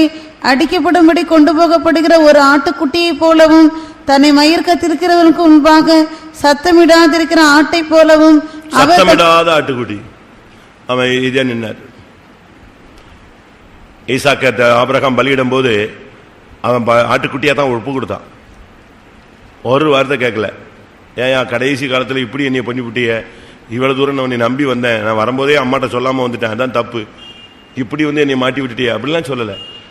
என்னை பலி சொல்லத்த ஆண்டவர் சொன்னாரா, ஓகே நான் ரெடி.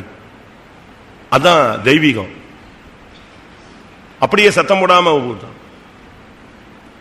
நம்ம எவ்வளவு வாய் பேசுறோம் சொல்லுங்க. நம்ம சிரிச்சா 7 வீட்டுக்கு கேக்குது, சண்டை போட்டா 70 வீட்டுக்கு கேக்குது. உலகத்துல சொல்லுவாங்க வீட்டுல ஆள் இருக்கிறது வெளியே தெரியக்கூடாதுன்னு. ஆனா நம்ம இப்ப என்ன பண்றோம்? நம்முடைய சத்தம் எப்படி போகுது பாத்தீங்களா? அடுத்து வழிதப்பி போன ஆடுகள். இந்த சபையில இருந்துட்டே நீங்க வழி மாறி போகக்கூடாது. நட்சத்திரங்கள்ல ஒரு கூட்டம் மார்க்கம் தப்பின நட்சத்திரங்கள்னு யூதாவில் வாசிக்கிறோம். அதுபோல வழிதப்பின ஆடுகள். ஏசாயா 53:6. நாம் எல்லாரும் ஆடுகளை போல வழி தப்பி திரிந்து. வழி தப்பி, உனக்கு தான் நல்ல வழியை தெய்வம் காட்டி இருக்கிறார்ல, திருப்பியும் வழி தப்பி போற. இந்த மார்க்கத்தில் வந்த பிறகு வழி தப்பி போற ஆடா நம்ம இருக்கக்கூடாது. நமக்கு கர்த்தர் நல்ல பாதையை காட்டியிருக்கிறார். நாம போக வேண்டிய வழி ஆண்டவர் ஏற்கனவே போன பாதை. அவர் போன பாதையில தான் நம்ம என்ன செய்யறோம்? எல்லாரும் வரிசையா போய்கிட்டே இருக்கோம். அந்த பாதையிலே நீ கரெக்டா போயிட்டேன்னா நீ தடுமாற மாட்ட. ஆனா இன்னைக்கு நம்ம எத்தனையோ ஒரு வழி தப்பிட்டோம். அதனாலதான் நமக்கு இளைப்பாறுதல் இல்லை. அடுத்து மெய்ப்பன் இல்லாத ஆடுகள். ஊழியக்காரங்களோடு ஒரு சரியான ஐக்கியம் இல்லாத குடும்பங்கள் ரொம்ப இருக்கு. வாசிங்க மார்க்கு 6:34. இயேசு கரையில் வந்து அநேக ஜனங்களை கண்டு அவர்கள் மெய்ப்பன் இல்லாத ஆடுகளை போல இருந்தபடியால். மெய்ப்பன் இல்லாத ஆடுகள். ஒரு சிலர் நம்மளை பார்க்க வருவாங்க. நான் இந்த சபையில் இருக்கேன், அந்த சபையில் இருக்கேன். போன வாரம் ஒரு பையன் வந்தான், இங்கே தான் பைபிள் ஸ்டடிக்கு வந்தான். நீ எங்கேருந்து வர? இந்த ஊர்லேருந்து வர. அப்படி அங்கே யார் ஊழியக்காரரு? அந்த ஒரு பிரதர் பேர சொன்னான். கரெக்டு. அவன் சொன்னது என்னது? அவன் சொன்ன ஊர் கரெக்டு, அந்த பிரதரு கரெக்டு. நான் சொன்னேன் அந்த பிரதர் செத்து போயிட்டார்லான்னு. அவனுக்கு தெரியாது. அப்ப அவன் எங்க போல சொல்லுங்க? அவன் அந்த சபை விசுவாசிங்கிறான், எங்கேயோ படிச்சாங்கிறான், அது சொன்னான் இது சொன்னான், போன பைபிள் ஸ்டடிக்கு வந்திருந்தான். ஆனா அந்த பிரதர் பெரையும் சொல்லிட்டான். ஆனா அந்த பிரதர் போன வாரம் செத்து போயிட்டார். அது அவனுக்கு என்ன செய்யாது?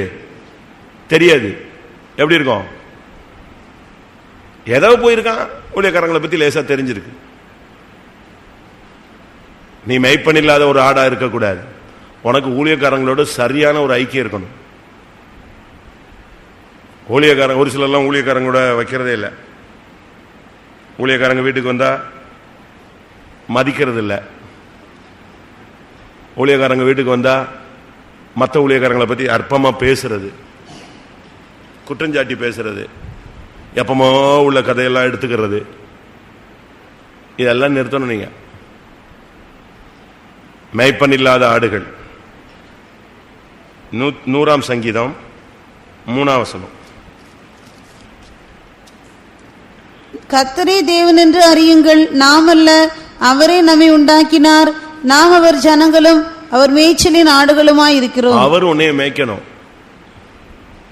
ஆண்டவருடைய மேய்ச்சலின் ஆடுகளா இருந்தா எவங்க நடத்துவாரு? புல்லுள்ள இடங்களில் மேய்த்து அமர்ந்த தண்ணீர்கள் அண்டை உன்னை கொண்டு போய் விடுவார். ஆண்டவருடைய மேய்ச்சலின் ஆடுகளா இருந்தா அழகா கொண்டு போவார், விடமாட்டார். யாக்கோபு வர்றான், அந்த ஆடுகளுக்கு உடனே என்ன செய்யறான்? அவன் ஒரு மேய்ப்பன், தண்ணி காட்டுறான். மோசே வர்றான், உடனே தண்ணி காட்டுறான். யாக்கோபிட்ட ஏசா கேட்கறான், சீக்கிரம் வா நம்ம போலான்னு. இவன் சொல்றான், இல்ல இல்ல என்கிட்ட இருக்கிறதெல்லாம் என்ன ஆடுகள்? கரவல் ஆடு. ஒரு நாள் ஸ்பீடா நடத்தினா நெஞ்சு போயிடும், செத்து போயிடும். அவனுக்கு அந்த மேய்ச்சலை பத்தி ஒரு அறிவு இருக்கு. உன்னை கர்த்தர் மேய்க்கிறாரா? புல்லுள்ள இடங்கள்ல மேய்க்கிறாரா? அமர்ந்த தண்ணீர்கள் அண்டை கொண்டு போய் விடுகிறாரா? 95ஆம் சங்கீதம் 7ஆம் வசனம். அவர் கைக்குள்ளான ஆடுகள். அவர் நம்முடைய தேவன், நாம் அவர் மேய்ச்சலின் ஜனங்களும் அவர் கைக்குள்ளான ஆடுகளும் ஆமே. அவருடைய கைக்குள்ளேயே இருக்கணும், செல்லப்பிள்ளை மாதிரி இருக்கணும். பிதா பிதா இயேசு கிறிஸ்து ஆண்டவர் கையில் எப்படி இருந்தாராம்?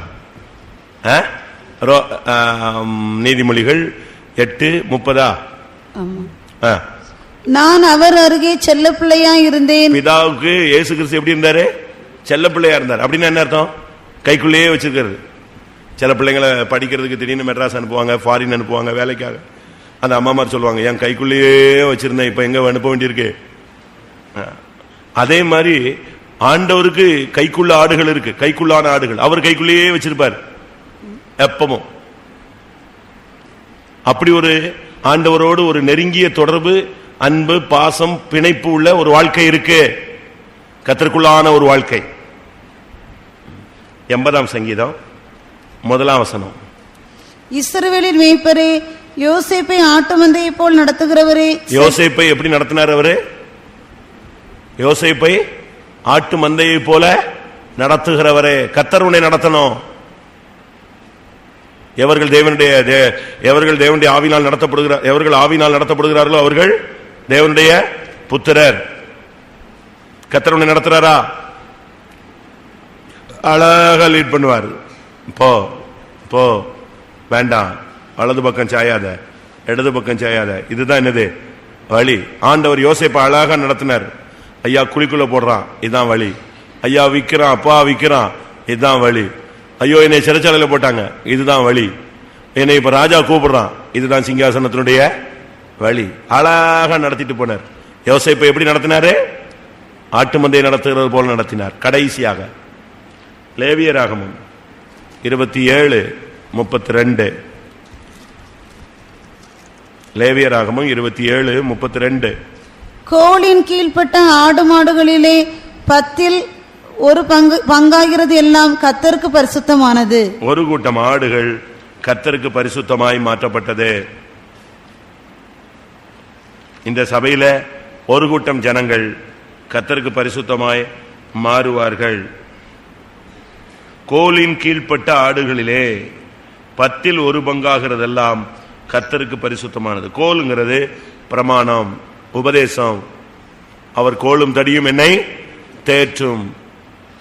அந்த மேய்ச்சலுக்குள்ள, அந்த மேய்ப்புகளுக்குள்ள, அந்த கட்டுப்பாட்டுக்குள்ள நீ இருந்தீன்னா இந்த சபையில ஒரு கூட்டம் ஆடுகள் யாரா மாறும்? கர்த்தருக்கு பரிசுத்தமாய் மாறுவாங்க. இதுதான் ஆடுகளை குறித்த தேவனுடைய திட்டம். நீ வெள்ளாடா? எல்லாரும் கண்களை மூடுவோம். ஆண்டுடைய சமூகத்தில் நம்முடைய நிலவரம் என்ன? ஆடுகளுக்கும் நான் நியாய தீர்ப்பை உண்டாக்குவேன். செம்மறி ஆட்டுக்கும் வெள்ளாட்டு கடாக்களுக்கும் நான் நியாயம் தீர்ப்பேன். ஏழைகளை விசாரித்தாயா? வஸ்திரம் இல்லாதவனுக்கு வஸ்திரம் கொடுத்தாயா? காவலில் இருந்தவனை போய் பார்த்தாயா? வியாதிப்பட்டவர்களை நீ விசாரித்தாயா? அந்நியனை சேர்த்து கொண்டாயா? கர்த்தர் உன்னை காண்கிறார். நீ செம்மறியாடா இருந்தால் வலது பக்கத்தில் உன்னை நிறுத்தி மகிமையிலே உன்னை சேர்ப்பார். நீ வெள்ளாட்டுக்கடாவா இருந்து ஏழைகளுக்கு உதவி செய்யாமல், பசியா இருந்தவனுக்கு ஆகாரம் கொடுக்காமல், தாகமா இருந்தவனுக்கு தாகம் தீர்க்காமல், வஸ்திரம் இல்லாதவனுக்கு வஸ்திரம் கொடாமல், வியாதிப்பட்டவனை போய் விசாரியாமல் வெள்ளாட்டுக்கடாவா இருந்தால் நீ நியாய தீர்ப்புக்கு தப்ப முடியாது. நீ நல்லதை மேய்த்து மீதியானதை மிதிக்க கூடாது. தெளிந்த தண்ணீரை குடித்து மீதியான தண்ணீரை குழப்பக்கூடாது. கொழுத்து போய் திரியக்கூடாது. அதே நேரத்தில் இளைத்து போயும் திரியக்கூடாது. பலவீனமானதை புறம்பாக்க கூடாது. பக்கத்தினால தள்ளாத, முன்னந்தொலைனால தள்ளாத, கொம்புகளால முட்டாத, பலவீனப்படாத, நசல் கொண்டு போய்விடாதே. உபதேசத்தில் நெல்லு, எலும்பு முறிஞ்சிடாம, துரத்தப்பட்டாலும் ஓடாத, எப்பக்கத்தில் நெருக்கப்பட்டாலும் நாங்கள் ஒடுங்கி போகிறதில்லை. காணாமல் போய்விடாதே. பலியின் சிந்தை உன்னை விட்டு போகக்கூடாது. சத்தமிடாமல் ஒப்புக்கொடு. வழி தப்பி போகாதே. மெய்ப்பனில்லாத ஆண்டவருடைய கட்டுப்பாட்டை, பரிசுத்தவானுடைய கட்டுப்பாட்டை இழந்து போய்விடாதே. அதே நேரத்தில் மேய்ச்சல் இல்லாமலும் போய்விடாதே. ஆண்டவருடைய கைக்குள்ளான ஆடுகளாய் மாறுவாயாக. யோசேப்பை நடத்தினவர் உன்னை நடத்தட்டும். இந்த சபையில ஒரு கூட்டத்தை கர்த்தர் பரிசுத்தமாய் மாற்றப் போகிறார். அவர்கள் கர்த்தருக்கு பரிசுத்தம் என்று மாற்றப்பட போகிறார்கள். எல்லாரும் கண்ணை மூடுவோம், கண்களை மூடுவோம், முழங்கால் படியிடுவோம். இது நான் கர்த்தர் திட்டவட்டமாய் உங்களோடு பேச சொல்லி சொன்னதைத்தான் நான் சொல்லி இருக்கிறேன். நான் எதையும் கூட்டவில்லை, குறைக்கவில்லை. சுத்திரிப்பு கூட்டத்தை குறித்து போன வாரத்தில் நான் சிந்தித்த போதே கர்த்தர் சொல்லிவிட்டார், என் ஆடுகளுக்கும் நான் நியாயம் தீர்க்க போகிறேன். நான் என் ஆடுகளுடைய நிலவரத்தை பார்த்து கொண்டு வருகிறேன். எல்லாரும் முடிந்த முழங்கால் போடுங்க. டைம் எல்லாம் பார்க்க கூடாது. கர்த்தருக்கு பரிசுத்தங்கிற தன்மை உனக்குள் வருவரை நீ தேவ சமூகத்தை விட்டு எழும்பாத.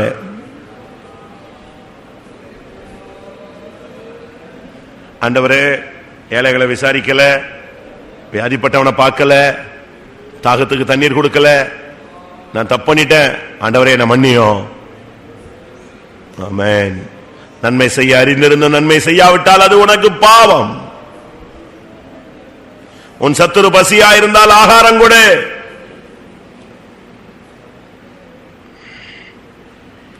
இந்த சபையில நீ நசல் கொண்டவனா, பலவீனமானவனா, துரத்துண்டவனா? இல்ல, ஆண்டவர் கைக்குள்ளேயே நீ இருக்கிறாயா? ஆண்டவர் உன்னை நடத்துகிறாரா? ஆண்டவர் உன்னை மேய்க்கிறாரா? இன்றைக்கு கர்த்தருடைய சமூகத்துல நம்மை நாமே நிதானிப்போம். ஆமென். கொஞ்ச நேரம் தான், 5 நிமிஷமா 10 நிமிஷமா நீ உன்னுடைய மனஸ்தாபத்தை கர்த்தருக்கு தெரியப்படுத்தணும். ஆண்டவருடைய கிருபையை நீ பெற்றுக்கொள்ள வேண்டும். திரும்பி போகலாம். வாயை திறங்க.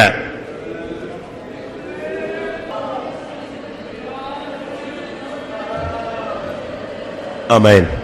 தேவ சமூகத்தில் வந்த பின்பு வேத வசனத்தின் முன்பாக ஆவியானவருடைய உதவியோடு நீங்கள் எந்தெந்த காரியங்களில் குறைவுள்ளவர்கள் என்று உணர்த்தப்பட்டீர்களோ அதை தேவ சந்நிதியிலே பலிபீடத்தில் வைக்க விரும்பினால் எழும்பி அறிக்கையிடலாம்.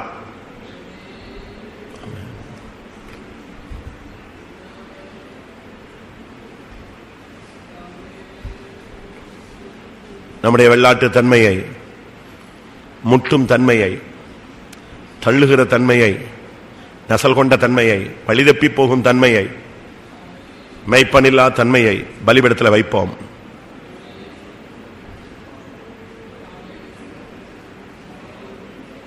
எந்தெந்த இடங்களில் ஆத்துமாக்களோடு நமக்குள்ள கசப்புகள், வைராக்கியங்கள், சகோதர சகோதரிகளோடு பாதிப்புகள் உண்டானது என்பதை தேவனும் அறிவார், பிசாசும் அறிவான், நீயும் அறிவாய்.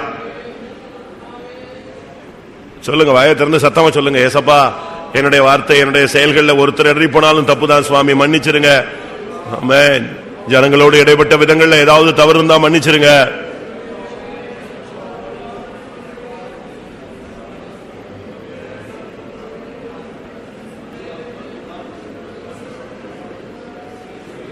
நீ பலிபீடத்தில் வைத்தது இருக்கக்கூடாது, அது சாம்பலாக வேண்டும். அதுக்கு ஒரே வழி, பலிபீடத்தில் அக்கினி இறங்க வேண்டும். ஹல்லேலூயா. எத்தனை பேர் அப்படி வாஞ்சிக்கிறீர்கள்? உட்கார்ந்துறாதீங்க, போராடுங்க. ஆண்டவரே, நான் பலிபீடத்தில் வைத்ததை இப்பொழுதே சாம்பலாக்கும். பலிபீடத்தின் அக்கினியினால், பரிசுத்த அக்கினியினால், புற ஜாதியாராகிய பலி பரிசுத்த ஆவியினால் பரிசுத்தமாக்கப்படுகிறது.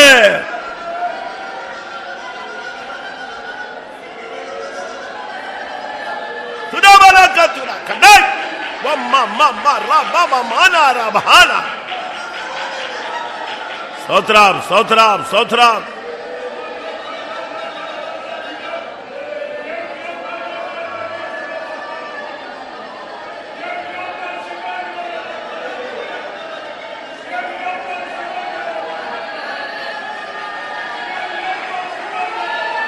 ஆமென்.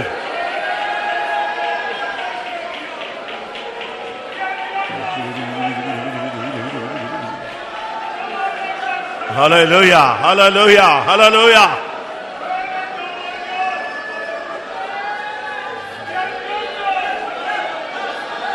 ஏய் துமானியா ரபஹானியா ரமஹானா ரமானா.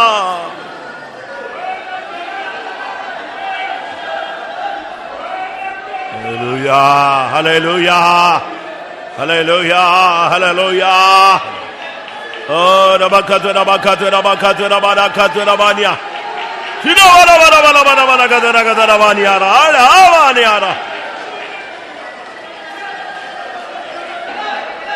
ஆமா. ஆசரிப்பு கூடாரத்துக்கு ஒரு பலி பொருளோடு வந்தவன் ஒரு குற்றவாளியாக வருகிறான். அங்கே அந்த பலி செலுத்தப்படுகிறது. அவனுடைய ரத்தம் பரிசுத்த ஸ்தலத்துக்குள் கொண்டு போகப்படுகிறது. மகா பரிசுத்த ஸ்தலத்தில் தெளிக்கப்படுகிறது.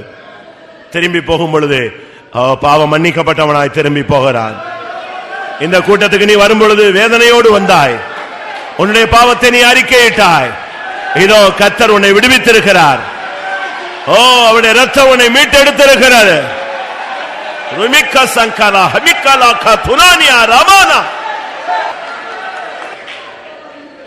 எத்தனை பேர் உண்மையாகவே என்னுடைய வாழ்வில் நான் வெள்ளாட்டின் தன்மையை உணர்ந்தேன், வழி தப்பி போனேன், மேய்ச்சல் இல்லாமல் இருந்தேன், மேய்ப்பன் இல்லாமல் இருந்தேன், இன்னும் பலவிதமான நசல் கொண்ட தன்மைகள் இப்படிலாம் இருந்தது.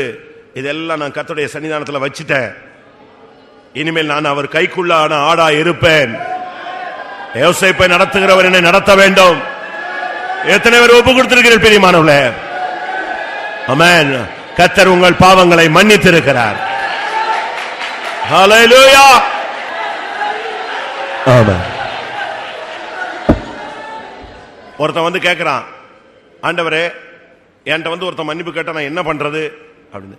அவன் மனஸ்தாபப்பட்டால் மன்னிப்பாயாக. அதே பிரமாணம் தான் தேவனுக்கும். நானும் நீயும் மனஸ்தாபப்படும் பொழுது அவர் சொல்லுகிற வார்த்தை, நான் அவனை மன்னிக்கிறேன்.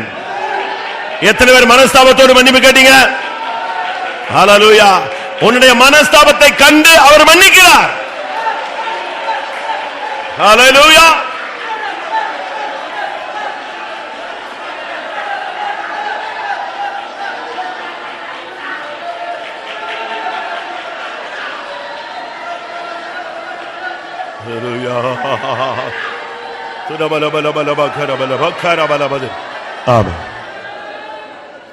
கர்த்தர் பாவத்தை மன்னிச்சார்னா உன்கிட்ட இருக்கிற ஒரு அழுத்தம் உன்னை விட்டு நீங்கும், ஒரு பாரம் உன்னை விட்டு போகும், உனக்குள்ள இருந்து அந்த பிடிப்பு உன்னை விட்டு விலகும், கட்டுகள் கலன்று போனதை நீ ஃபீல் பண்ணுவாய். எத்தனை பேர் அப்படி ஃபீல் பண்றீங்க? அறிக்கை செஞ்ச உடனேயே என் பாரம் நீங்கிறதை உணர்கிறேன், என் கட்டுகள் அவிழ்ந்ததை உணர்கிறேன், என் மனபாரம் நீங்கிறதை ஆவியிலே உணர்கிறேன். அதுதான் பாவ மன்னிப்பின் நிச்சயம். பாவம் மன்னிக்கப்படுதல் இது ஒரு சடங்காச்சாரமா நம்ம சுத்திரூடத்துல மட்டும் பாடுறதல்ல. பாவம் மன்னிக்கப்படும் போது அதுக்கு பின்னால் இருக்கிற வியாதி அட் அ டைம் சோகமாகும். அதான் அதனுடைய அடையாளம். பாவம் மன்னிக்கப்படும் பொழுது அதுக்கு பின்னால் இருக்கிற பிசாசு ஓடி போவான், அதுக்கு பின்னால் இருக்கிற மந்திரம் தோற்று போகும், அதுக்கு பின்னால் இருக்கிற அசுத்த வல்லமைகள் விலகும், அதுல இருக்கிற கட்டுகள் எல்லாம் இயேசுவின் நாமத்தில் அகன்று போகும். அதுதான் பாவ மன்னிப்பினுடைய சக்தி. ஹல்லேலூயா, ஹல்லேலூயா. அதுதான் பாவ மன்னிப்பின் நிச்சயம்.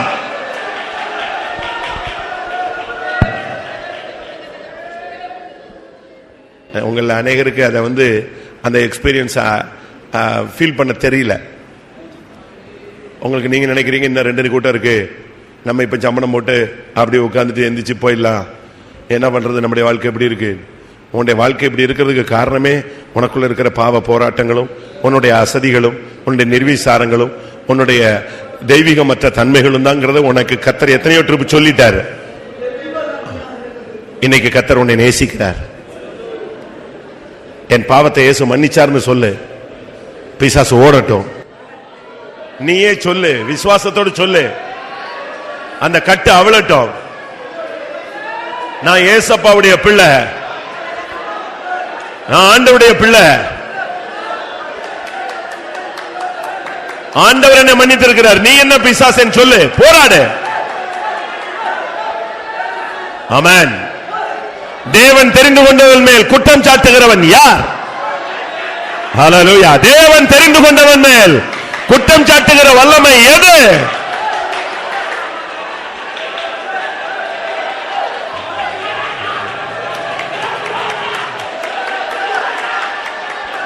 ஹல்லேலூயா, ஹல்லேலூயா.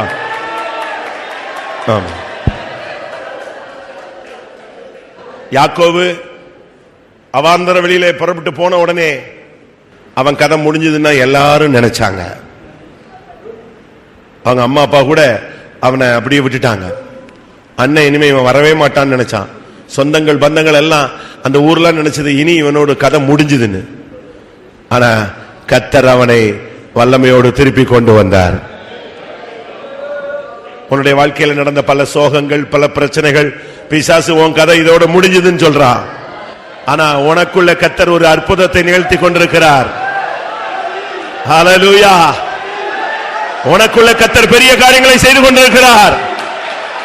அவர் அதர்சனமான தேவன், அதர்சனமான கிரியைகளை செய்து கொண்டிருக்கிறார்.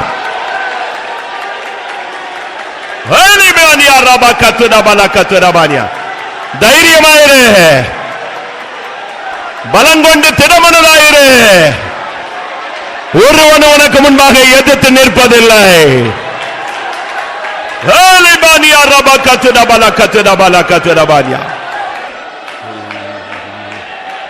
ஹல்லேலூயா. உன்னோடு போராடின வல்லமை தோற்று போன வல்லமை, அது தோற்று போய் விட்டது. ஹல்லேலூயா, ஹல்லேலூயா, ஹல்லேலூயா. உன்னை மேற்கொள்ள எந்த வல்லமைக்கு அனுமதி இல்லை.